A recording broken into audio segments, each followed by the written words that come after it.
იმ შემთხვევაში თუ რომელიმე ბაღში ახლა მიმდინარეობს აბსოლუტურად თეთრი წყაროს ყველა ბაღში სკრინინგის პროცესი, სკრინინგის პროცესის პარალელურად თუ გამოიკვეთება საჭიროება რომელიმე ბავშვთან ინტერვენციონისტის ჩართვა, შეიმუშავდება ინდივიდუალური განვითარების გეგმა. ეს ამ ინდივიდუალური განვითარების გეგმის მიხედვით უკვე ინტერვენციონისტი ადგენს, ასე ვთქვათ, სამუშაო გრაფიკსაც დავარქვათ, რომელიც აი ამ 8 ვიზიტი, რომელიც განკუთვნილია თვეში თითოეულ ბავშვისთვის, უკვე გადაწყვეტავს, ეს მოხდება შინ, მასთან სახლში ინტერვენცია, ეს მოხდება ბაღში, სადაც ბავშვი სწავლობს თუ უშუალოდ აქ ცენტრში. მედია უკვე უახლოეს პერიოდში გვექნება ასე ვთქვათ, ოფიციალური თანხმობა იმისა, რომ ცენტრი ოფიციალურად ამუშავდება და თეთრი წყაროს ეს ობიექტი იქნება უკვე ადრეული განვითარების პროგრამის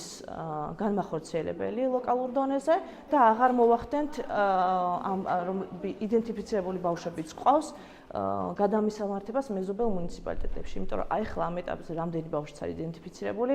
გადამისამართება ხდება მეზობელ მუნიციპალიტეტში, ძირითადად თბილისში, რაც გარკვეულწილად არის ხარჯებთანაც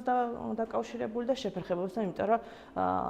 გარკვეული ესეთი მძიმე სოციალური ფონიც არის მუნიციპალიტეტში, რაც კიდევ უფრო ამძიმებს ამ ყველაფერს.